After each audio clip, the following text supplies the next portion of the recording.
sure that doesn't happen again. Hello. How's your world?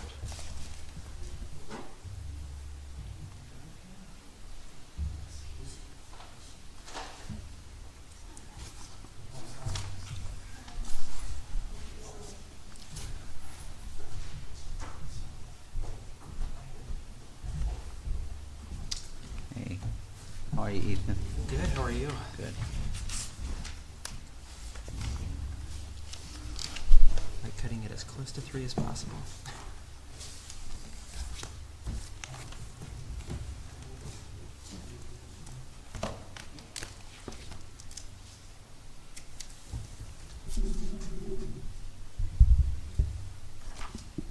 We all set? All right. I'm showing 301. Please rise and join me in the national anthem or Pledge of Allegiance, whichever you prefer to do.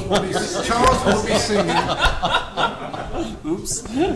I pledge allegiance to the flag of the United States of America and to the republic for which it stands, one nation, under God, indivisible, with liberty and justice for all.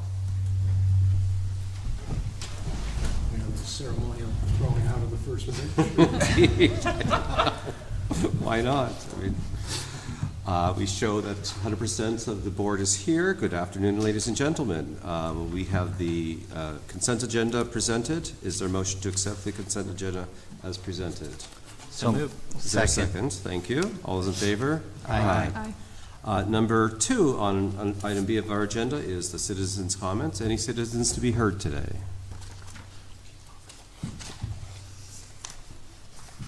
Hearing none, we can move on then to item C, our finance report. Excuse me. Oh. Oh, I'm sorry.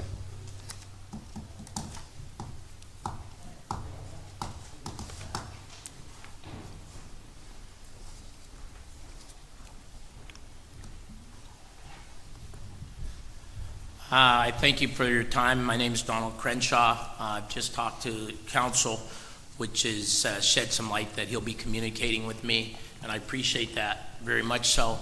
I just wanted to share with the board my last reach out to the Redevelopment Authority. I was told I was no longer able to talk to Aaron, and that all my conversation had to go to your solicitor. And with the communication I just had, I have no problem with talking to him. There are positive things I think that we can do and happen, but if the Redevelopment Authority's position is that I talk only to your council, I'll do that. But I thought there should be certain things at a lower level, simple day-to-day transactions that the director would be available to talk about that aren't necessarily maybe big issues, but I will communicate based on the authority's requests strictly with your council going forward. And I would also just like to say that, again, my goal is always to create affordable housing and home ownership, and whatever you guys can do to help us create that home ownership and affordable housing in the city, it's appreciative. Thank you very much for your time. Okay. Thank you. Is there someone who's joining us by Zoom that I didn't recognize? Sheila, do you have any public comment, or are you just attending?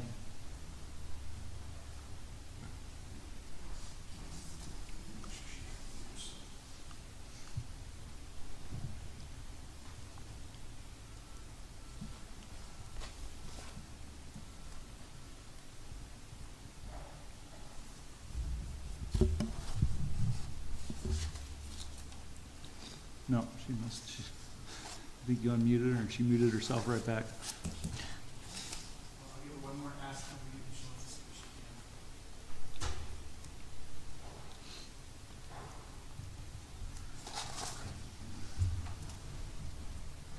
All right, thank you. Now I think it's time to move on to the finance report. Thank you. So included in your packet is the profit and loss and balance sheet through October 31st, 2023.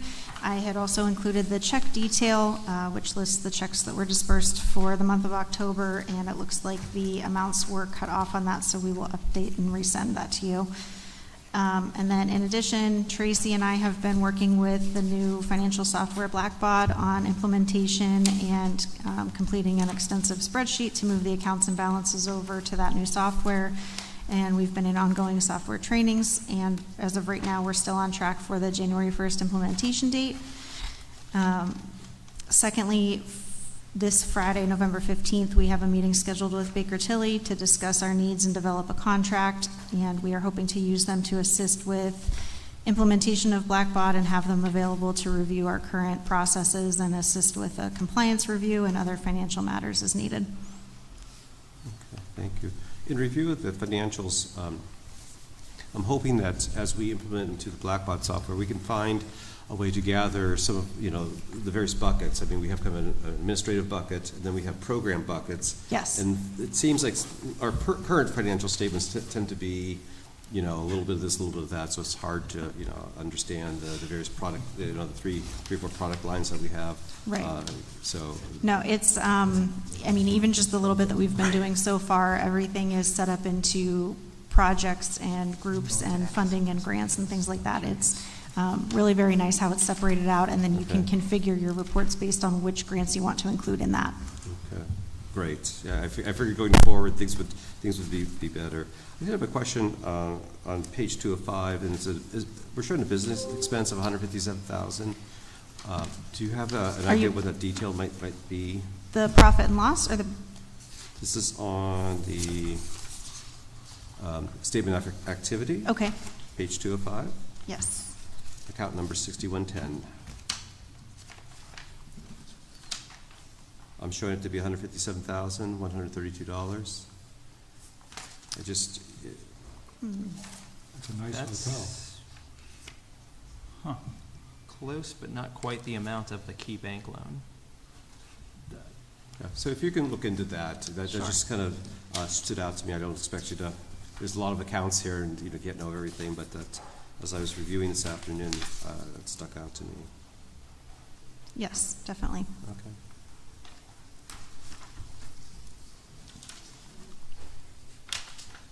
Any board member have any other observations or questions and everything? This is, there's a lot going on, and as this organization grows, it's, we're trying to learn as we go as well. So we want to be good stewards of our funding. So For the summary of the checks, I see on page, they're not numbered, payment to Pulaco's Chocolate. Obviously, I want to try and analyze every single line item, but I'm just curious if it was since we don't have amounts on here, just a reasonable amount spent. It was, I believe, around maybe 200 or a little less than that, and that was just one of the outreach items that they were giving out. Yeah. Yeah, I figured it had to do something with being good neighbors or something like that. This was not formatted correctly when it printed from a PDF, so I will get it shrunken down so that you guys can read that, and I'll send it out to And everybody. that is, it was for paintbrushes. Oh, The okay. paintbrushes to entice children to get their finger pricked at Holly's lead testing events. that's cool. I actually love that, so. Give them chocolate to get a needle shoved in their fingers. Nothing like bribing a baby with candy, right? I mean, it's the time of the year. It It's works. Halloween, It so- works. You could bribe adults too, I That's suppose. true. I mean, there's one over here that's offered. Holly, you want to go get some test kits?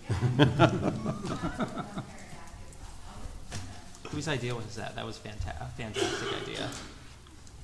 Holly, I Holly, think, yeah. yeah? The idea of the Great candy. idea. Yeah.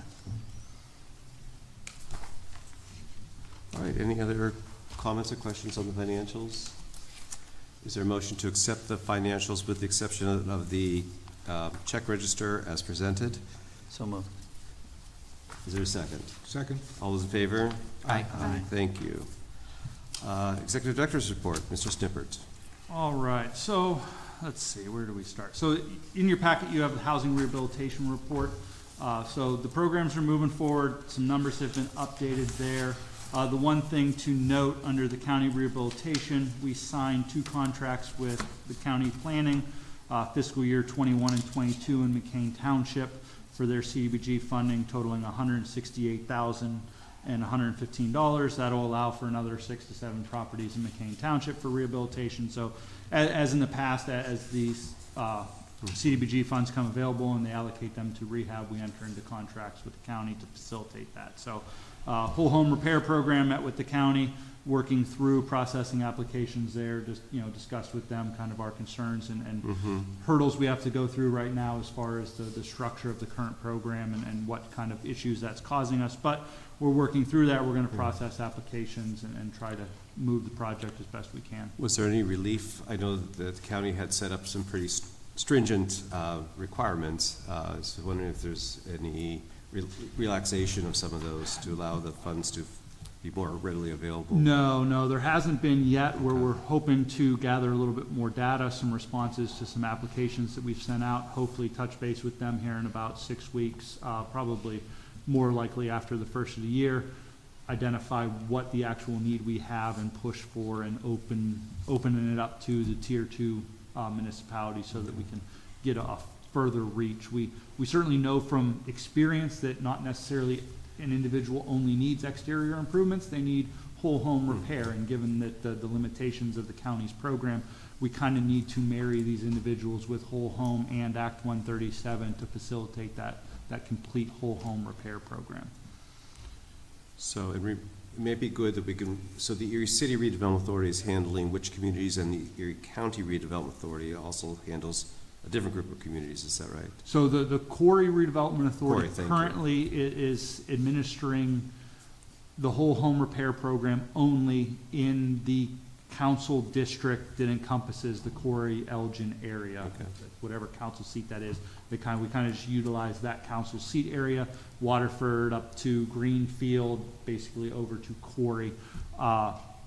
Currently, and like I said, only the whole home, so we have the contracts for Act 137 countywide, which encompasses, of course, that area as well. So if they do have an individual who needs interior rehabilitation, furnace, electrical, such, then we would have to kind of marry our funds and our programs together. So we're still working with the Corey Redevelopment Authority whenever they're ready to help them learn the nuances of income qualifying individuals. We're just kind of waiting on them to touch base with us to move that forward at this point. And I mention that because I think it's fairly significant that this organization is doing some pretty significant outreach throughout the county. I mean, when you start driving around Erie County, it's just a lot of territory to cover. So Yeah, there's certainly a lot of mileage. So there's a lot of mileage out there and everything. So we're just more than just within the city limits here. We're doing a considerable amount of outreach, which is something we should all be very proud of, that we're making a larger impact.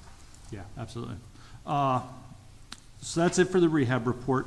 We have identified 2 employees for the authority. One is a blighted property assistant and a data entry administrative assistant that have been given offers. The one starts this Thursday, the other one starts next Monday. So once we'll be able to get those on board, we'll be back up to a full complement of employees. We'll be able to get some of the things that we need to get implemented, and then hopefully help alleviate some of the workload on some of the other employees that have picked up that slack. On our RACB grant, which has been going on for some time in the Union Square area, EMTA notified me a couple weeks ago that they are pulling out of wanting to be involved in that grant. That raises a few issues. Their segment 3 portion of the grant, which was for the parking garage that we had obligated funds to, their payment requests had several issues, errors, concerns, and documents that they need to provide. They had been fronted a previous payment for segment 3. Since they haven't completed that, now I'm scheduling a meeting with our consultant to see what we need to do to either recapture those funds, which is really probably the likely case, so that we can pull that funding back and find another individual, if the state will allow us to extend the contract for, I think, the 13th time, to keep those funds and utilize it. I think we have somewhere around about $840,000 left in that grant that we could find a viable project in that Union Square area that might be willing to utilize that for their project. So that's, hopefully have more update for that in December, but, if the board has any specific questions, I will certainly be able to dig into that and get some information, so. What's the, I guess, backup plan if the state says we want that RACP money back? We're not gonna grant a 13th extension. Yeah, that we'll have to figure out how we go about going after EMTA to recoup the money that had already been paid. Okay. And then follow through that process. That's a question I have for the consultant to see how we can kind of cleanly move this forward. Hopefully getting the state's blessing to extend it, but. It sounds like it'd be a huge mess if the state said we're going to take it back. Is there like a spend by date that those RACP funds need to be expended by? The original contract, I believe, was 5 years back in 2005. Okay. And it's been extended every year since as different projects come on board. And every time we have identified another project, the hope was that would Sure. complete it, and that was never the case. So we just continuously ask for a year extension every year. So, Okay, thank you. yeah. That's all I have. That's it? Yeah, that's it. All right, any questions for Mr. Snifford?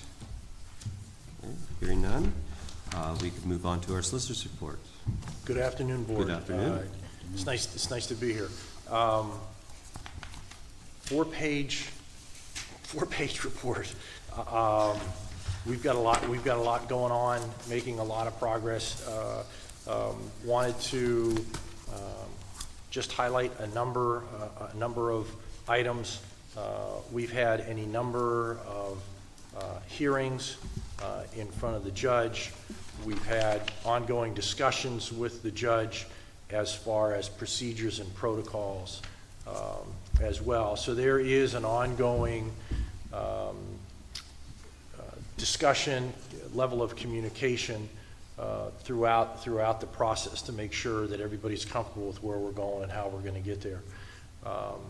The different properties are, I've tried to itemize them so that you can kind of see without just painting all of them with the same brush. A lot of times, if there are property owners that are reaching out, we're working with them directly to see if it's feasible. A lot of times we're finding that some of the properties are in such bad shape that we don't hear from the people at all.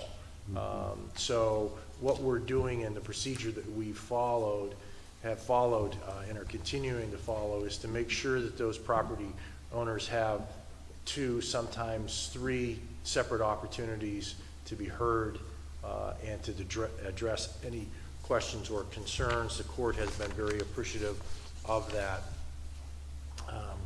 We have also made sure that with regard to lien holders that we've been able to reach out to them. Sometimes there's a mortgage that hasn't been satisfied. We've also, as previously indicated,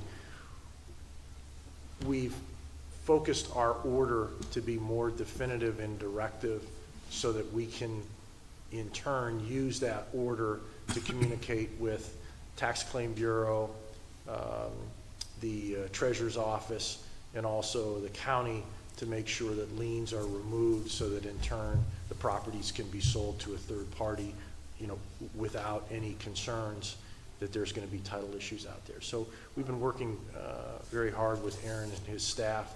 Really appreciate all of their time and efforts. I wanted to give you an idea and an overview as to what we've been doing. And like you said, Chairman, we've done an awful lot. It's almost like when I send over the petitions, I cringe a little bit because the judge is going, okay, here's another tsunami from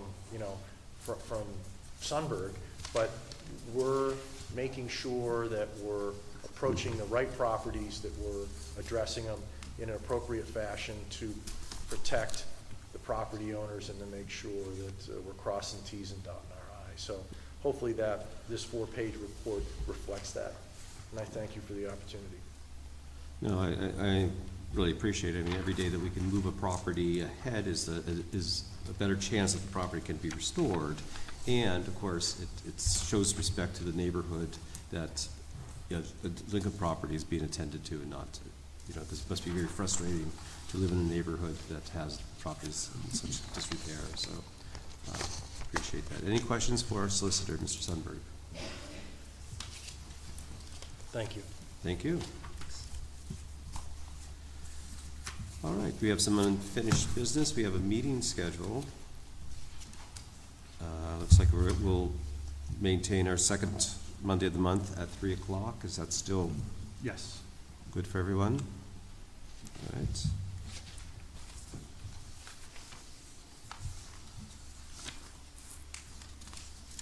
So we can block those out and make sure we have 100% attendance going forward. All right. Do you need a motion to accept the meeting Yes. schedule then? Is there a motion to accept the meeting schedule as presented? So moved. Is there a second? Second. Thank you. All those in favor? Aye. Aye. Thank you. All right, item number 2 then will be the loan program. And then I'll just turn it back over to Mr. Snifford. All right, absolutely. So as we had discussed and last meeting and beyond, as far as the loan programs and doing some reallocation because of the inability to operate a repayable consumer loan type portfolio. So taking those recommendations, I've revised that proposed reallocation sheet following our discussion, leaving 1.285 million in the homeowner rehabilitation loan program, moving the balance of that to the new production program. That recommendation for the new housing production, as I've said, there's a lot of conversation going on. I've had a couple conversations. There's a lot going on in the housing realm, either be new rehabilitation housing amongst the neighborhood groups, and also the supportive housing aspect of this. So there certainly seems to be a need and the ability for the authority to be the bank for construction loans. Quicker, easier than a necessary normal financial institution. So that's my recommendation there. And then I also kind of put together a one-pager on a kind of a homeowner rehabilitation loan program, kind of guidelines, and to say, we've kind of seen the need for something like this. And I think, with the historic building improvement grant and the tremendous applications that we have received there, we certainly see a need, and I don't think having an affordability period and placing a deferred payment mortgage on a property would have minimized very many of those applications. So it just, we see that need in that gray area, those people who don't qualify for your standard federal rehabilitation loans at 80% AMI. And I did provide also an updated sheet for you just for context as far as what those limits are.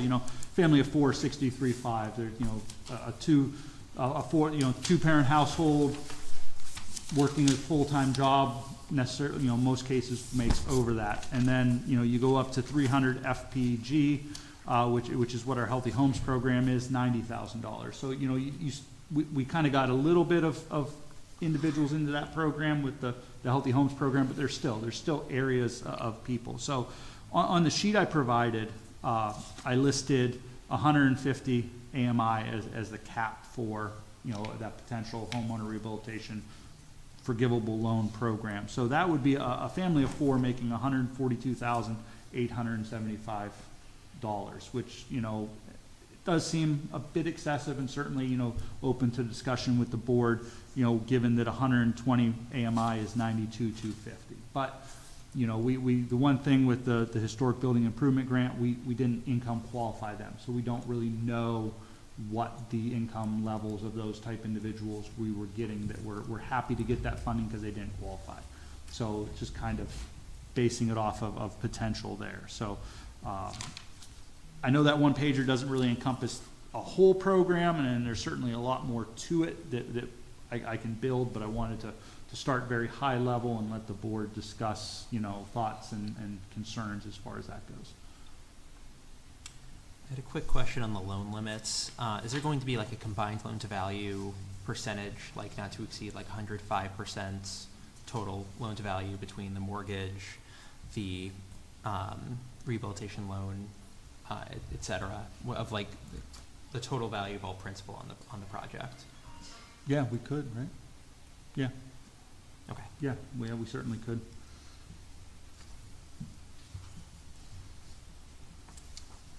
And then my other question has to do with the table of the income limits. Once this is kind of approved and up and running, will the table be posted on the authority's website with the rest of the information on it, just so anybody who's interested? Okay. Yeah, as with any of our programs that are up and running, we will provide as much information on the website as possible. So right now, the overall loan page is built and ready to be implemented. It's just hidden currently from the public. So once we have April finishes getting all of this stuff ready so we can roll that out, we'll just make it visible and the programs will be ready. Okay, So. thank you. Is there any geographical targeting or focus for this program? Certainly listed on there, I kept the same priorities: single family and QCTs, owner occupied rental, so that duplex situation in a QCT, and then taking it, single family and owner occupied rental outside of QCT is the third and fourth level. So certainly we would focus on, the QCTs, which, I think we added two or three census tracts this year. So, seems to be every year we add a QCT to the list, so it just continuously grows. So, it's really, would be the city of Erie with a priority focus. Yeah, so as we raise the income limits and without priority areas, then it becomes a availability. We dilute the impact, I think, right?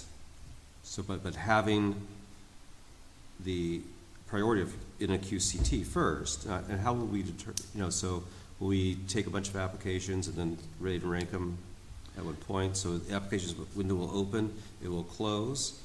So I guess there's going to be a lot to do depending upon Try to understand how need. a very low income person is going to be prioritized over somebody who has more means than the other person did. Well, so that would be kind of, so as with any of our programs, whenever we roll out a new program, we get a massive amount of interest. Some of that is people who have already applied for our other programs, people who are income qualified. And so this would be more, we're going to, the application kind of sets a base, how much do you make? And so we'll certainly gauge that, based upon their family size and what their estimated income is, to see if maybe they're more of a regular grant program, Healthy Homes, lead, whatever the case will be. And then if it appears that they're more of the loan program, then we'll slide them over to the loan program and go through that. So I think, and then as those applications come in, as with any of the programs, the lead has a priority schedule, Healthy Homes has priority schedule. You kind of take it as they come, prioritize them within the group that has applied and the people who have responded with all of their information, and then focus on which ones need the best, or fit the need in the priority levels. Okay. I think there might be somebody in the waiting room on the Zoom. I can't see that far, but is that what we're seeing? I heard a beep, like someone's in. Now there's two of us. Yes. All right, I just wanted to make sure that our viewers, are Find out. being attended to. There we go. I can't really see. It's like an eye test for me. So. Well, there's two of us. Okay. Well, a gentleman's of a certain age, we can only do so much. Okay. All right. I don't know if this number exists, but from the programs that we have currently in terms of assisting homeowners, would there be a pool of people who might not have been eligible for other programs, that then we could say we estimate we already have a number of people that have applied for previous programs and would be eligible but didn't fit in the current program? Yes. We do? Okay. Yeah, we knew going into the development of the Healthy Homes program that there was people who we had to deny because of income that would fit that 300 FPG. Of course, when we were initially developing the ARPA programs, we wanted 120 AMI.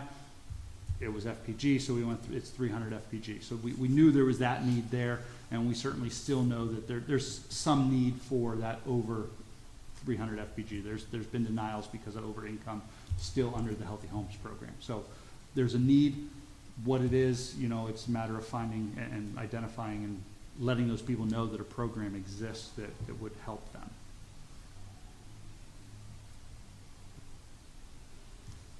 All right, so everybody comfortable with how we're proceeding? I just have one question. Okay. On the loan limits, it indicates 30,000 with 10% matching funds.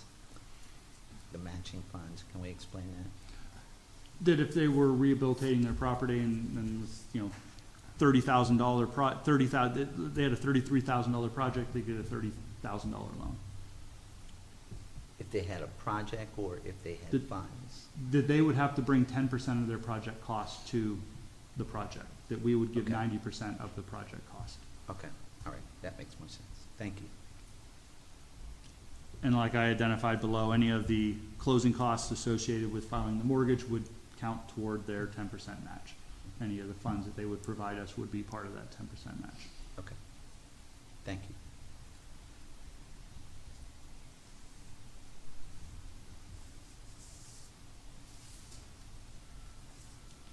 And just under the priority, number one, single family and then QCT, that could be a investment property, does not have to be an owner occupied structure, right? We would prefer that these would be single-family owner-occupied properties for this program. Okay, That a rental property would fall under the rental investment loan program, given that we're allowed to loan to consumer, or to commercial loans, which a rental property would fall under. we should probably, Yeah. we should You probably add that rewrite that language. to say single family owner occupied. Yep. Otherwise, an investor could argue that they're eligible.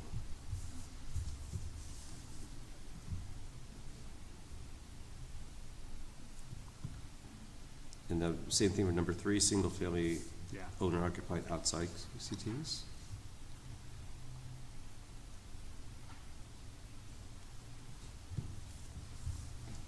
Aaron, I just want to go back to Chuck's earlier point. So are we going to take these applications in phases? We're going to have a open and then a closed date on a series of applications so that we can do the ranking?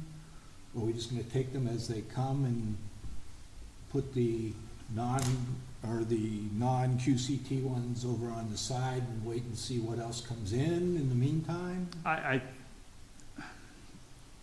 think that's a hard answer to give, not given that we know what the need would be. We certainly will be able to take and say, hey, we have X amount of dollars divided by a max cap of 30,000.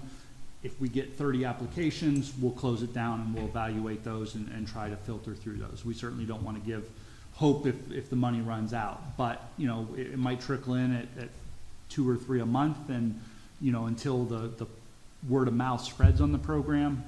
You know, so there might be a sliding scale as far as when the program may actually get, or applications will get shut down. It's tough to say. I know with other programs, typically they start slow, word of mouth happens, you award 1 or 2, and then all of a sudden 10 people apply, and then 20 and 30, and it just grows. So I think we would have to kind of monitor that as we go. And do we have any criteria for, lack of a better term, emergency? Roofs caving in versus, I got an old furnace I'd like to update? So certainly you would like to model this a little bit more where they would be coming to us with a quote from a contractor. You know, so their roof's caving in, they've already secured a quote for $20,000 for their roof replacement. We would simply have to qualify their loan application and move it to closing and get them the money to facilitate that work. You know, and a little bit, I mean, we try to prioritize under some of the other programs, but you know, the qualifications and documentation, we want to do that first. This time we're trying to move a little bit more on the owner side of it, as far as them procuring the contractor and bringing that to the table, and we're signing the loan with the homeowner, not necessarily the contractor. Okay. I mean, I don't think necessarily it has to be built in here, but I certainly would think we'd give priority to an emergency situation. even if they weren't at the top of the stack. Correct, which we know comes up a lot.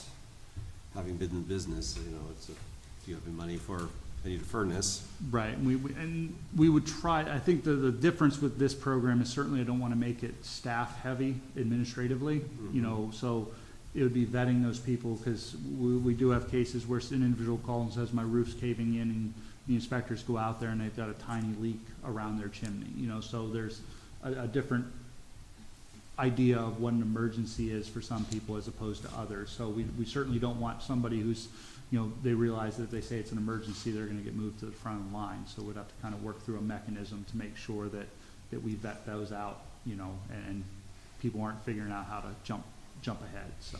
Sure. Do we have an emergency fund?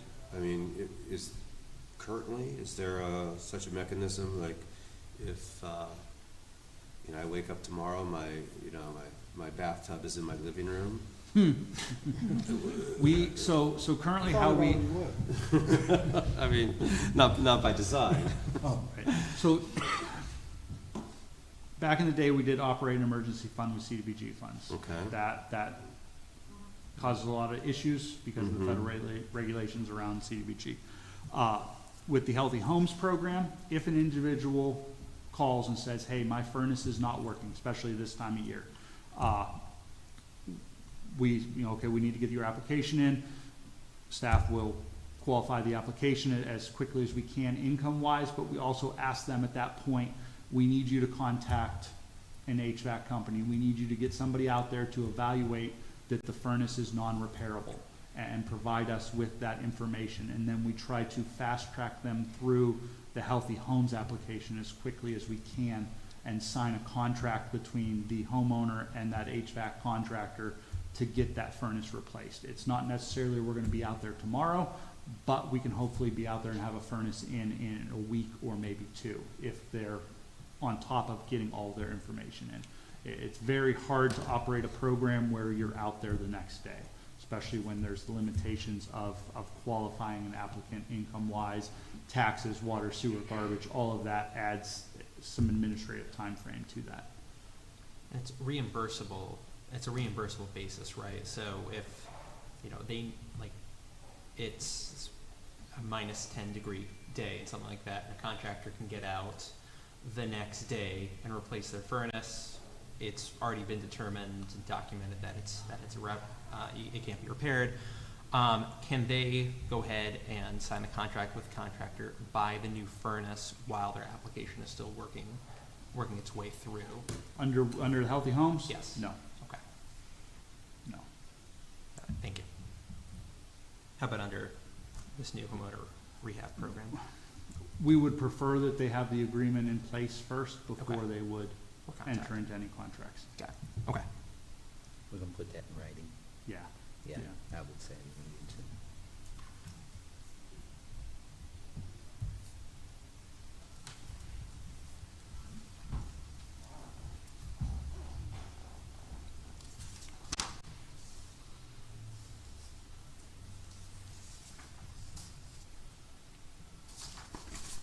Chuck, do you need a motion on this, since we're kind of reallocating something I think we previously had a motion on? I think that's a fine idea. So moved. Is there a second? Second. All those in favor? Aye. Good discussion. I think for the input, we need to, you know, provide as much input so Mr. Sniffer and his staff can effectively implement everything for our programs. All right.